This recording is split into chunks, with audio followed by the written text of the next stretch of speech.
So, just Arsenal just beat Watford 1-0. What an impressive game by Mikel Arteta's youngsters. It was a frustrating game to watch. Really frustrating game to watch because kind of similar to some of the earlier home games like Norwich, but Norwich didn't kick us as much as these guys did. Norwich and Palace. I'm thinking back to these two games because these were two games where it was hard because the teams were looking to sit in like a mid block, maybe at times low block, to try and hit us back. And in the past, that's a strategy that's worked really well with Arsenal. But this new defensive unit that Arteta has put together with Edu and everybody in the scouting team at Arsenal just seems to have become very dependable super fast. All of them are the guys who love to defend, and this is helping this young team to then be able to ride out perform a goal, or to grind out performances where you can win 1-0. I'm thinking back to Norwich was a 1-0 win. Burnley was a 1-0 win. Today was a 1-0 win that should have been a lot more, though, I must say.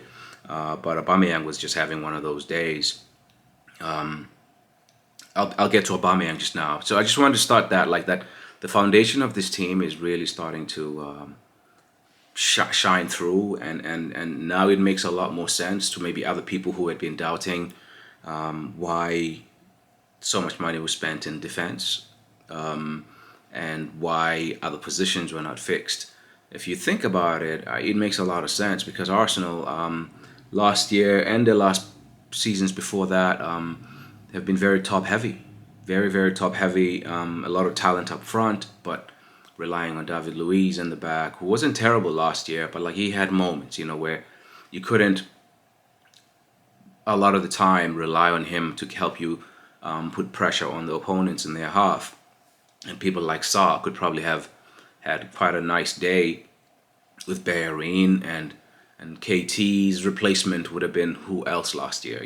Like this year, KT was on the bench, and we didn't have a problem because Nuno is an athlete who can fight back. So basically, this was a really, really good way to kind of like go into this 2 week. I hope everybody goes back healthy, but this 2 week international break, because it just goes to show that this team is definitely not going to batter teams and just obliterate them every time we have a start like we've had against Villa, against Leicester. And this time around, I think Watford came into the game looking to take that away from us. They were not going to let us break on them, and they were like, you could see in the way Danny Rose and Kochku and all those guys in the middle as well, the way they were fouling a lot. I mean, by halftime, I think they had something like 12 fouls, Watford, and there were only like 2 yellow cards. And I think it was getting to some of the boys' heads because we were getting carded much quicker. In fact, we finished the game with more cards than them, even though, one guy got a card twice and got a red card in like 89th minute. I think it was like 5-4, the yellow card count. I'm not sure, but like it was a lot of Arsenal players on the book. And you wouldn't think of too many times where Arsenal were playing dirty in the game. So it was just one of those games where you were like, okay, we see you. But I think a lot of I'm trying to check really quickly to be sure about the yellow cards. I know that the yellow card, we may have had one more yellow card than them. Yep, one yellow card for Tomiyasu, Gabriel, Lokonga, and Auba. And I think there might have been another reserve who got a yellow card. I can't remember. But they had a yellow card for Sissoko, King, and then 2 for Kochku, who got, So yeah, so it was 4-3, I think, then the yellow card count. But yeah, Arsenal are playing really, really well, and they just really learning how to win different games. This game was more of a you have possession, try to break us down. We're not gonna let you break on us like other teams have been falling asleep on your ability to just break on them. Spurs fell asleep on Arsenal and let them do things to them in those first 45 minutes. Few other teams have done this thing that Spurs did as well, a la Villa and Leicester appear on the front foot, and then Arsenal just abuse you with speed going the other way. Brighton didn't let us break on them, and these guys didn't let us break on them. Palace the same. I think MacArthur and Mike Dean and Kevin Friend were very influential in these games. Okay, and by this I don't mean that we didn't win against Palace because of that, but like MacArthur kicking Saka like blatantly, and there were a few other fouls where I was like, okay, these guys are not letting our young guns run around them. And today it was similar. Like, Danny Rose, I don't know how he escaped a booking for most of that first half. I don't even think he finished with a yellow card.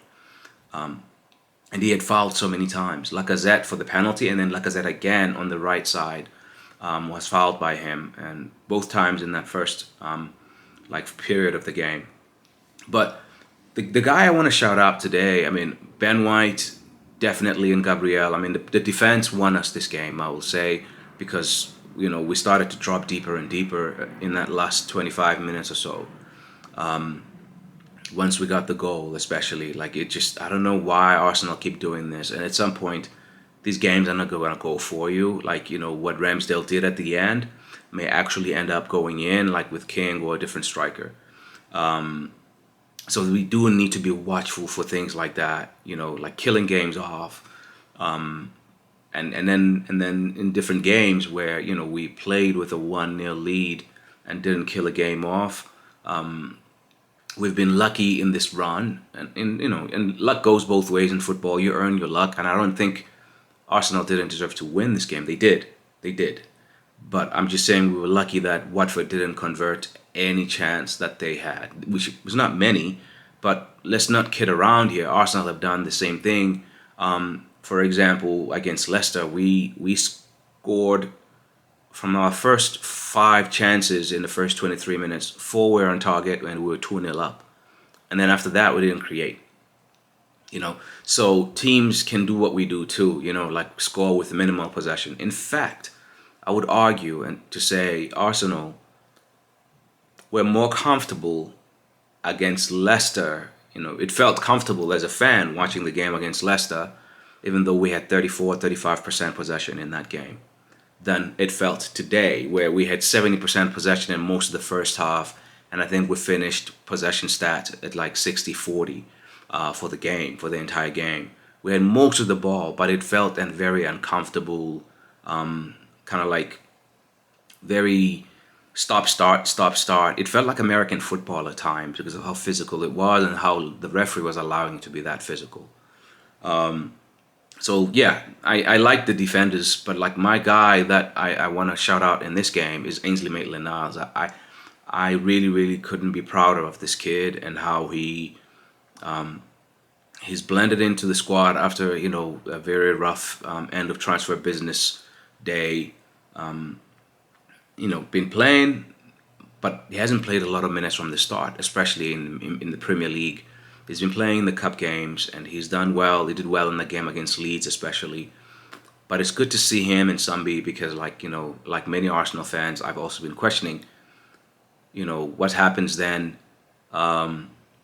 in the month of January when AFCON comes, and in Ainsley and Sunby, it seems like for those 3 or so games we could have if we could have these two with Xhaka maybe playing some part from the bench. Hopefully he doesn't have any setbacks. Then maybe we make it through January, because remember there's going to be a couple of weeks where there's no games in January. Maybe just a few cup games after the Christmas break. The Christmas schedule. There's usually like a FA Cup and a Carling Cup or Carabao Cup these days, where Arsenal may need to focus on that if they beat Sunderland, which you would expect they do in the next round. Anyway, I think Ainsley was the main man for me today and was worthy of the minutes that he played. I would have rather Lacazette stayed on the field in this game because we didn't really do a lot of running up and down, and he was looking good compared to his strike partner and best friend, Alba, who just had a day to forget today. The penalty he missed, And then he was also involved in two other goal incidents where, a better understanding of the situation and awareness would have given Arsenal two extra goals besides the penalty, which, he obviously kicked as hard as he could, but Ben Foster in the Watford goal saved it. In the first chance, I was very heavy, poor touch, allows the ball to float on towards Saka, and I think between him and Saka, if they had an awareness of the rule there, Alba should have then carried on and followed his touch to put the ball in the net or not. But like he should have followed through on that one, so that Saka is not, in an offside position. But he didn't. He let Saka finish, and then he overcorrected in the second time. He was in the offside position, and Odegaard's shot. It looked like it was on the way towards goal. It may have bounced back, and who knows what then happens after that. But because Albert touches it, slight touch, the goal is chalked off. So he was involved basically in three opportunities that could have given Arsenal a 3-goal advantage or 4-goal advantage if you consider Smith Rowe's goal. Shout out to Smith Rowe. He's scored now in his third game straight, and he for the season's got 4 goals, 2 assists in the Premier League.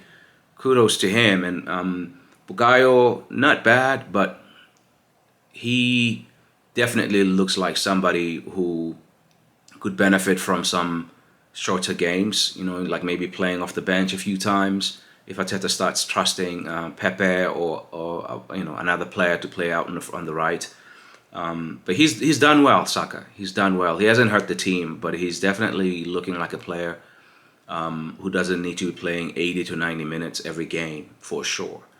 So let's see what happens during the international break. Hopefully everybody comes back healthy. But Arsenal right now, after a terrible start of 3 games, 3 losses, -9 goal difference, 8 games later, Arsenal have gone on to win 6 games, draw 2, and have taken out of a possible 24 points, they've taken 20. Growth in this team, and long may this should continue, because I think fans have been waiting for quite a while to see something new, and something new is right here, and it's not pretty all the time, but what I can definitely say is that these boys put in 100% effort. Even when I get frustrated watching them sink back whenever we have the lead. Good game. And I'm now going to enjoy Liverpool West Ham and see what happens in this game, because over this break, Arsenal are going to finish 5th, whatever happens. And then Liverpool is our next opponent, so I would like to see how they do at the London Stadium. Anyway, thanks for watching. Cheers.